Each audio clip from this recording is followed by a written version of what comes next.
Kumusta mga katips? Napakaraming tao ang pagod na sa kakatrabaho pero pakiramdam nila ay hindi pa rin sila umaasenso. Madalas, ang problema ay wala sa laki ng sahod kundi sa paraan ng ating pag-iisip tungkol sa pera.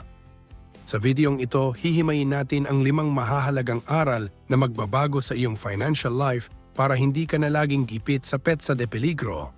Siguraduhin na panoorin mo ang buong video at huwag kang aalis dahil sa dulo ay tatalakayin natin ang pinakaimportanteng impormasyon at aral na magsisilbing susi para sa iyong tunay na kalayaan at peace of mind.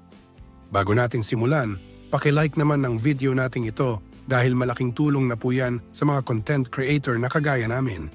Maraming salamat po. Aral 1. Bakit hindi ka dapat mag-guilty sa mga naging gastos mo? Ang unang dapat nating maintindihan sa mundo ng pera ay walang taong baliw pagdating sa paghawak ng finances kahit pa sa tingin ng iba ay mali ang desisyon mo. Bawat isa sa atin ay may kanya-kanyang kwento at pinagdaanan kaya ang paraan mo ng paggastos o pag-iipon ay nakabase sa kung ano ang naranasan mo noong bata ka pa o noong mga panahon na gipit ka. Halimbawa na lang kung lumaki ka sa pamilyang hirap at kailangang mag-isip kung saan kukunin ang susunod na kakainin, malamang ay mas priority mo ang security ngayon kaysa sa pag-invest sa mga bagay na hindi mo naman nakikita agad ang resulta. Hindi mo kailangang ikumpara ang sarili mo sa mga napapanood mo sa social media na parang ang dali-dali lang mag-ipon ng 100,000 piso sa loob ng isang buwan dahil magkaiba kayo ng starting point at magkaiba kayo ng environment na kinalakihan.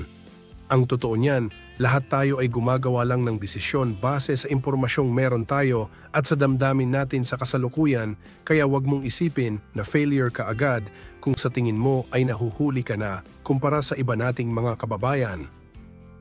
Madalas nating marinig ang linyang sana all kapag nakakakita tayo ng mga taong ang aga nakabili ng sariling bahay o sasakyan pero ang hindi natin nakikita ay ang personal na history nila sa pera na nagtulak sa kanila na gawin iyon. May mga tao na mas kampante na ilagay ang pera nila sa mga low-interest savings account dahil takot silang mawala ang pinaghirapan nila at may mga tao naman na handang itaya ang lahat sa negosyo dahil wala silang takot sa risk. Pareho silang tama sa sarili nilang pananaw dahil ang financial decisions ay hindi lang naman puro math o formula kundi ito ay tungkol sa kung paano ka makakatulog ng mahimbing sa gabi nang hindi inaalala ang iyong bank account. Kung ang pag-iipon mo ng 500 pesos bawat sahod ay nagbibigay sa iyo ng peace of mind kaysa sa pag-invest nito sa stocks na hindi mo maintindihan, ay gawin mo ang kung ano ang tama para sa sitwasyon mo ngayon. Ang mahalaga ay naiintindihan mo ang rason sa likod ng bawat piso na lumalabas o pumapasok sa bulsa mo dahil ikaw lang ang nakakaalam ng tunay mong kalagayan at hindi ang mga financial guru na napapanood mo online. Maraming mga Pinoy ang madalas mapagkamalang pabaya sa pera dahil sa hilig nating mag-celebrate o mag-treat sa sarili tuwing sahod kahit na marami pa tayong babayaran, pero ito ay isang psychological response sa sobrang pagod at stress. Kapag ang isang tao ay nakakaranas ng matinding hirap sa trabaho o sa buhay, natural lang na maghanap siya ng reward para maramdaman niya na may saysay ang kanyang paghihirap, kaya minsan ay nauuwi ito sa hindi planadong paggastos. Imbes na husgahan natin ang ating mga sarili o ang ibang tao, mas mabuting tanggapin natin na bahagi ito ng ating pagiging tao at kailangan nating i-manage ang emosyon na ito ng maayos. Ang specific na guide para dito ay ang pag-allocate ng maliit na portion ng iyong income para sa tinatawag nating guilt-free spending fund, kahit siguro 5% o 10% lang ng sahod mo para hindi ka mabigla at hindi mo maramdaman na parang nakakulong ka sa sobrang pagtitipid. Sa paraang ito ay nabibigyan mo ng reward ang sarili mo nang hindi nasisira ang iyong long-term goals at mas nagiging sustainable ang iyong pag-iipon dahil hindi ka nade-deprive sa mga simpleng saya ng buhay. Isang malaking hamon din para sa ating mga Pinoy ang tinatawag nating generational gap pagdating sa usapang pera dahil ang mga payo ng ating mga magulang ay baka hindi naakma sa panahon natin ngayon. Noon ay sapat na ang maging empleyado sa loob ng 20 to 30 years para makabili ng lupa at makapagpatayo ng bahay, pero sa taas ng bilihin at inflation sa taong 2026 ay kailangan na nating maging mas malikhain at strategic sa ating finances. Huwag kang mag-guilty kung hindi mo masunod ang lumang mindset na mag-ipon lang sa bangko dahil kailangan mo ring i-consider ang iba pang options gaya ng digital banks na may higher interest o kaya ay mga government programs gaya ng Pag-ibig MP2. Ang pagiging practical ay ang pag-adjust sa kung ano ang totoo sa kasalukuyan, kaya kung kailangan mong mag-sideline o magkaroon ng multiple sources of income para makasabay sa gastos ay gawin mo ito ng walang pag-aalinlangan. Ang mahalaga ay may malinaw kang goal at hindi ka lang basta sumasabay sa agos ng kung ano ang ginagawa ng nakararami dahil baka ang landas nila ay hindi naman pala papunta sa gusto mong marating. Sa huli, ang pagtanggap sa iyong sariling money history at ang pagrespeto sa kung bakit ka ganito humawak ng pera ang magiging susi mo para sa mas maayos na financial future. Huwag mong pilitin ang sarili mo na maging perpekto pagdating sa budget dahil walang sino man ang laging tama ang desisyon, pero ang mahalaga ay natututo ka sa bawat pagkakamali na nagagawa mo. Ang tunay na aral dito ay ang pagbuo ng sistema na gumagana para sa iyo at sa pamilya mo kahit pa sabihin ng iba na masyado kang kuripot o kaya naman ay masyado kang maingat. Magsimula ka sa maliit na steps gaya ng paglilista ng lahat ng expenses mo sa loob ng 30 days para makita mo kung saan talaga napupunta ang pera mo at doon ka mag-adjust base sa kung ano ang mas priority mo sa buhay. Kapag naintindihan mo na ang sarili mong psychology pagdating sa pera ay mas madali mo nang makakamit ang freedom na matagal mo nang pinapangarap para sa iyong sarili at para sa mga mahal mo sa buhay. Aral 2. Ang tunay na yaman ay yung mga hindi mo nakikita. Ang pinakamalaking pagkakamali ng marami sa atin ay ang pag-iisip na ang yaman ay nasusukat sa ganda ng kotseng minamaneho mo o sa laki ng bahay na ipinapatayo mo sa probinsya.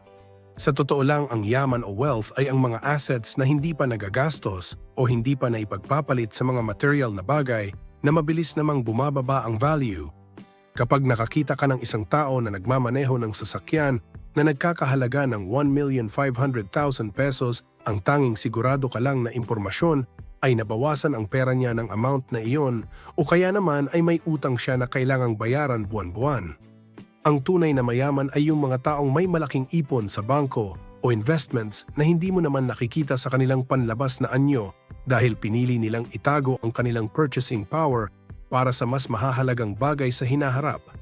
Mahirap itong intindihin sa ating kultura na sanay sa pagpapakitang gilas, pero kung gusto mong magkaroon ng matatag na pundasyon, kailangan mong matutunan na ang hindi mo paggastos ngayon ay ang siyang magliligtas sa iyo pagdating ng panahon. Marami sa ating mga kababayan ang nahuhulog sa tinatawag nating pasikat tax kung saan napipilitan tayong gumastos ng higit sa ating kakayahan para lang hindi mapahiya sa mga kapitbahay o kamag-anak. Ang pagbili ng mga branded na gamit o ang pagpapakain ng magarbo tuwing fiesta kahit wala sa budget ay isang paraan ng pagnanakaw sa sarili mong kinabukasan dahil inuuna mo ang validation ng ibang tao kaysa sa iyong financial security. Isipin mo na lang na bawat libo na ibinabayad mo para sa mga bagay na pamporma lang ay katumbas ng mga oras o araw na sana ay malaya ka at hindi kailangang magtrabaho ng husto. Ang pag-build ng yaman ay nangangailangan ng disiplina na tanggihan ang panandaliang yabang kapalit ng pangmatagalang kalayaan na hindi kayang ibigay ng kahit anong mamahaling relo o sapatos. Sa mundong puno ng ingay at flex sa social media, ang pinakaastig na flex ay ang pagkakaroon ng peace of mind dahil alam mong may sapat kang resources para harapin ang anumang hamon ng buhay nang hindi umaasa sa kahit kanino. Kailangan nating maintindihan ang pagkakaiba ng pagiging rich at pagiging wealthy dahil madalas nating mapag-isa ang dalawang konseptong ito kahit na magkaiba sila ng kahulugan. Ang pagiging rich ay tungkol sa iyong kasalukuyang income o yung laki ng sahod mo na pinapayagan kang bumili ng mga mamahaling gamit sa ngayon, pero ang wealth ay ang kakayahan mong mabuhay ng matagal kahit tumigil ka na sa pagtatrabaho. Maaaring rich ang isang manager na kumikita ng 100,000 pesos pero zero naman ang savings dahil lahat ay napupunta sa luho, habang wealthy naman ang isang simpleng empleyado na kumikita lang ng 30,000 pesos pero nakakapagtabi ng 5,000 pesos buwan-buwan sa loob ng maraming taon. Ang wealth ay nagbibigay sa iyo ng options at flexibility habang ang pagiging rich na walang savings ay naglalagay sa iyo sa isang gintong hawla kung saan hindi ka pwedeng tumigil dahil isang kahig isang tuka ka pa rin sa mas mataas na level. Ang specific na guide para dito ay ang pag-focus sa pag-accumulate ng assets gaya ng stocks o digital banks na nag-i-earn ng interest kaysa sa pag-collect ng mga gamit na nagiging basura lang din paglipas ng ilang taon. Isang mabisang diskarte para sa mga Pinoy ay ang pag-adapt ng tinatawag nating quiet luxury o stealth wealth para maiwasan ang mga toxic na utang at hingi mula sa mga taong akala ay kuta ka ng pera. Kapag hindi mo ipinapakita ang iyong yaman sa pamamagitan ng magarbo o flashy na lifestyle, ay mas nababawasan ang pressure sa iyo na manlibre o maging takbuhan ng pautang na hindi naman nababayaran. Ang pagpili sa isang simple pero dekalidad na buhay ay hindi pagiging kuripot, kundi ito ay pagiging matalino sa pagprotekta ng iyong hard-earned money mula sa mga unnecessary na gastos. Mas masarap matulog sa gabi na alam mong may extra 500,000 pesos ka sa iyong emergency fund kaysa sa nakasuot ka nga ng sikat na brand pero zero naman ang laman ng iyong wallet pagkatapos ng sahod. Ang tunay na tagumpay ay hindi nasusukat sa palakpakan ng ibang tao, kundi sa seguridad na nararamdaman mo at ng iyong pamilya dahil alam ninyong handa kayo sa anumang mangyari. Ang huling punto na dapat nating tandaan ay ang kapangyarihan ng salitang no sa pagbuo ng iyong yaman dahil ito ang magsisilbing protection mo laban sa mga temptasyon ng consumerism. Sa tuwing nagagawa mong tumanggi sa isang outing na hindi mo naman talaga gusto o sa pagbili ng bagong gadget na hindi mo naman kailangan ay binibigyan mo ang iyong sarili ng mas malaking pagkakataon na yumaman. Ang bawat no mo sa mga hindi importanteng bagay ay isang malaking yes para sa iyong freedom at para sa mga pangarap mong mas mahalaga gaya ng pagpapaaral sa mga anak o ang maagang pag-retire. Ang yaman ay parang isang garden na kailangang alagaan at hindi basta-basta pinitas ang lahat ng bunga hanggang sa maubos ito dahil kailangan mong magtira para sa susunod na season. Maging practical tayo at matutong maging kontento sa kung anong meron tayo habang dahan-dahang binubuo ang ating wealth sa likod ng mga eksena dahil sa huli ang tunay na panalo ay ang taong may control sa kanyang oras at hindi ang taong maraming gamit pero alipin naman ng utang. Aral 3. Ang pinakamalaking dibidendo ng pera ay ang iyong kalayaan. Ang pinakamahalagang gamit ng pera na madalas nating makalimutan ay ang kakayahan nitong bigyan tayo ng kontrol sa ating sariling oras at desisyon sa buhay. Sa mundo ng finance, ang tinatawag nating pinakamalaking dibidendo ay hindi ang interes na nakukuha natin sa bangko, kundi ang freedom na magising sa umaga at sabihing kaya kong gawin ang kahit anong gusto ko sa araw na ito. Marami sa ating mga Pinoy ang nakakulong sa mga trabahong hindi naman natin mahal o sa ilalim ng mga boss na hindi tayo nire-respeto dahil lang wala tayong choice at kailangan nating kumita para sa pamilya. Pero kung magagawa nating mag-ipon kahit pa konti-konti, binibigyan natin ang ating sarili ng kapangyarihan na hindi maging biktima ng sitwasyon at magkaroon ng boses sa sarili nating buhay. Ang pera ay hindi lang pambili ng gamit, kundi ito ay isang tool para mabili mo ang iyong oras pabalik mula sa mga obligasyon na nagpapabigat sa iyong kalooban. Isang napaka-importanteng konsepto na dapat nating simulang buuin ay ang tinatawag nating Fuck You Fund o sa mas disenteng tawag ay Freedom Fund na sapat para mabuhay ka ng 6 na buwan hanggang 1 taon nang walang trabaho. Isipin mo na lang ang gaan sa pakiramdam na kapag naging toxic na ang environment sa opisina o kapag hindi na makatarungan ang trato sa iyo ay may kakayahan kang mag-resign nang hindi kinakabahan kung saan kukunin ang susunod na pambayad sa kuryente. Ang pagkakaroon ng ganitong pondo ay nagbabago sa dynamics ng iyong trabaho dahil hindi ka na kumikilos base sa takot kundi base sa iyong husay at dignidad bilang isang empleyado.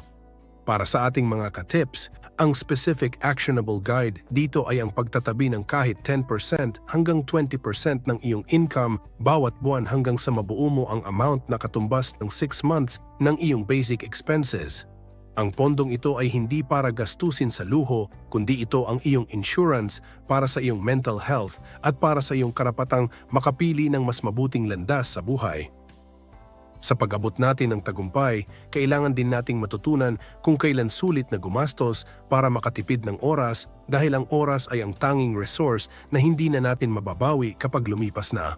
Halimbawa, kung ang pag-commute mo sa jeep o bus ay umaabot ng 3 oras bawat araw at sobrang nakakapagod ito, baka mas praktikal na mag-grab ka o kumuha ng motor kung ang matitipid mong oras ay magagamit mo para sa isang side hustle o para makapagpahinga ng maayos.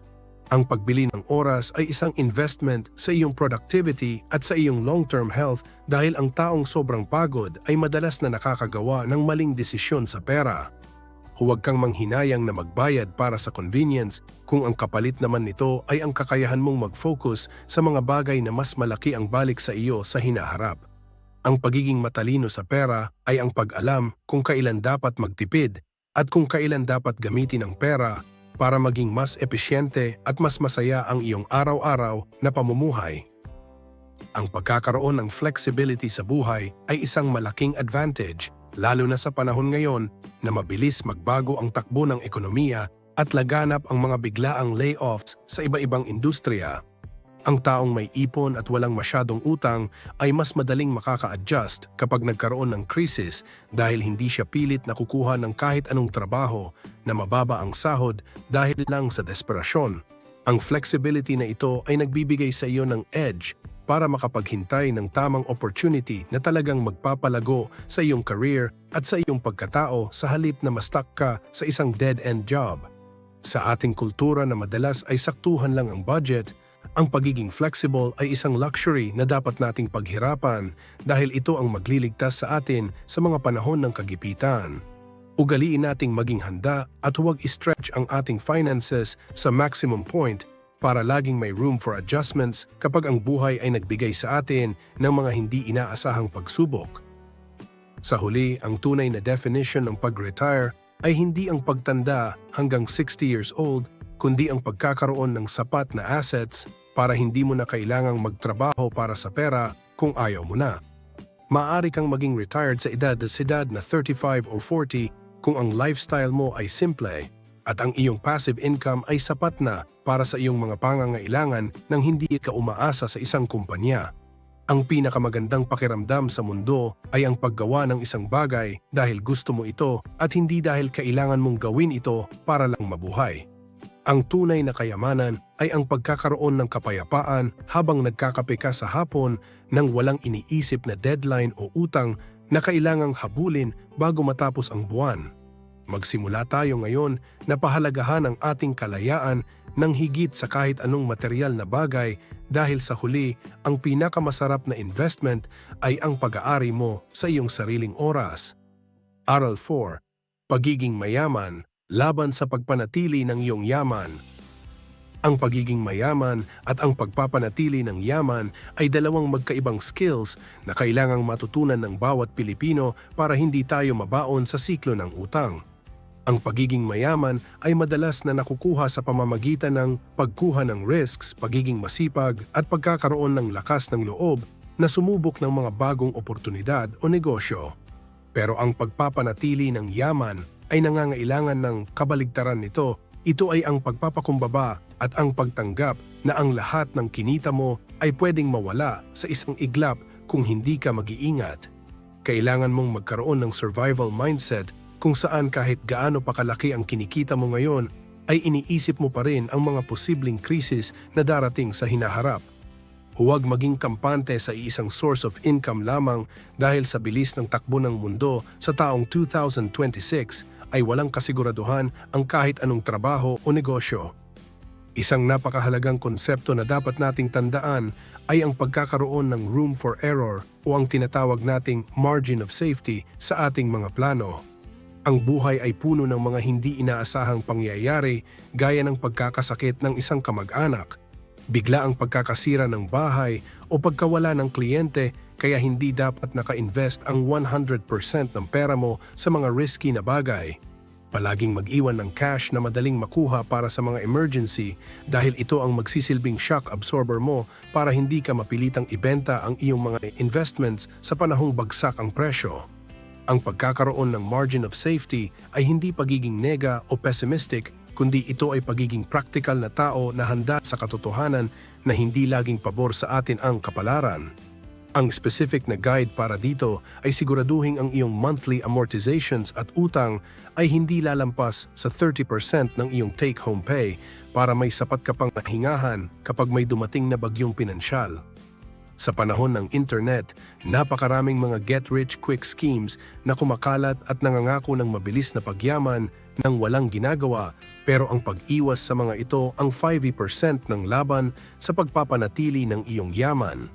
Ang tunay na pagyaman ay madalas na nakakainip at matagal dahil ito ay dumadaan sa proseso ng compounding interest kung saan ang maliit mong pera ay dahan-dahang lumalaki sa loob ng maraming taon. Ang mga legit na investment gaya ng Pag-ibig MP2 o ang pagbili ng mga blue chip stocks ay hindi nagbibigay ng instant na result kaya marami ang nawawalan ng pasensya at nalilipat sa mga scam na nauwi lang sa pagkawala ng kanilang pinaghirapan. Tanggapin mo na ang pag-i-invest ay parang panonood ng pintura na natutuyo o pagpapatubo ng halaman. Kailangan ng mahabang panahon at matinding disiplina para hindi mo ito galawin bago pa ito mamunga ng husto. Ang pagpapanatili ng yaman ay tungkol sa paggawa ng mga tamang desisyon ng paulit-ulit kahit napakiramdam mo ay napakabagal ng iyong pag-unlad kumpara sa iba. Kailangan din nating maging mapagmatyag sa tinatawag na lifestyle creep o ang ugali nating itaas ang ating gastos tuwing tataas ang ating sahod o tuwing makakakuha tayo ng bonus. Kapag nagsimula ka ng kumita ng 50,000 pesos mula sa dating 30,000 pesos, ang natural na tendency natin ay bumili ng mas bagong cellphone o kumain sa mas mahal na restaurant, pero ito ang pumipigil sa atin na maging wealthy sa long term. Ang sikreto ng mga taong nananatiling mayaman ay ang pagpapanatili ng kanilang simple lifestyle kahit na tumataas ang kanilang income para ang sobrang pera ay maidiretso sa mga assets na lalong magpapayaman sa kanila. Ang ego check ay napaka-importante. Kailangang mas mahalaga sa iyo ang seguridad ng iyong kinabukasan kaysa sa opinyon ng ibang tao tungkol sa brand ng iyong suot. Maging disiplinado sa iyong budget at palaging isipin na ang bawat pisong matitipid mo ngayon ay sundalong magtatrabaho para sa iyo sa hinaharap para hindi mo na kailangang magpakapagod habang buhay. Sa huli, ang pinakamalaking kalaban sa pagpapanatili ng yaman ay ang ating sariling emosyon, lalo na ang takot at kasakiman na madalas magtulak sa atin sa maling desisyon. Huwag kang mainggit sa mga taong biglang yaman dahil sa gambling o sa mga swerteng investment dahil ang swerte ay hindi mo pwedeng gawing strategy para sa iyong pamilya. Mas mabuting manatili sa isang planadong sistema na subok na at may matibay na pundasyon kaysa sumugal sa mga bagay na hindi mo naman lubos na nauunawaan. Ang tatag ng iyong finances ay nakabase sa kung gaano ka kahanda na maghintay at kung gaano ka katatag na hindi magpadala sa hype ng paligid. Ang pagpapanatili ng yaman ay isang marathon at hindi isang sprint, kaya siguraduhin mong ang bawat hakbang mo ay sigurado at may direksyon patungo sa pangarap mong financial stability para sa iyong mga mahal sa buhay. Aral 5, ang iyong pagbabago ay bahagi ng iyong pag-unlad. Ang isa sa pinakamalaking katotohanan sa buhay ay ang katotohanang ang tao ay nagbabago kasama na ang ating mga pangarap, prioridad at pananaw sa pera. Ang iyong future self ay madalas na ibang-iba sa kung sino ka ngayon. Kaya naman ang mga financial goals na ginawa mo noong ikaw ay 20 years old ay maaaring hindi na akma ngayong nasa 30 o 40 years old ka na. Marami sa ating mga Pinoy ang nakakaramdam ng matinding panghihinayang o guilt kapag iniwan nila ang isang career o negosyo na pinaglaanan nila ng maraming taon dahil lang sa tinatawag nating sunk cost fallacy. Ang sunk cost fallacy ay ang maling paniniwala na kailangan mong ituloy ang isang bagay dahil lang marami ka nang nagastos na pera o oras dito kahit na hindi ka na masaya o hindi na ito praktikal. Ang tunay na matalino sa pera ay ang taong marunong tumanggap na ang pagbabago ng isip ay hindi tanda ng kahinaan, kundi ito ay bahagi ng pag-grow at pag-adjust sa kung ano ang tunay na mahalaga sa kasalukuyan mong buhay.